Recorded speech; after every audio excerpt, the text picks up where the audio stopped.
There was a man who always smoked 2 cigarettes at once. One day, a friend noticed and asked, "Hey, why do you always light up 2 at the same time?"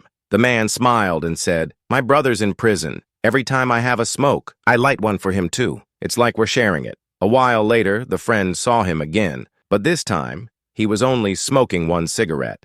Curious, the friend said, "Wait, you're only smoking one now? Did your brother get out?" The man shook his head and replied, "Nah, I quit. My brother still smokes, though."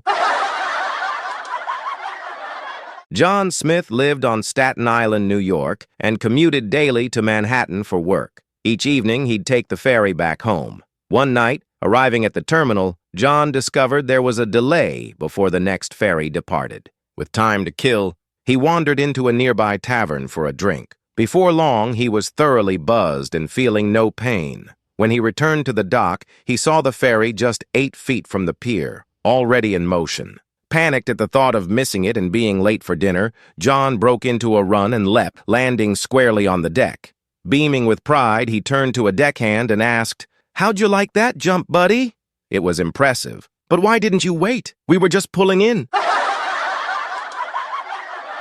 Many years ago, on a rather awkward day, a young woman walked into a butcher's shop with a baby in her arms. She looked the butcher in the eye and said, "This child is yours. What are you going to do about it?"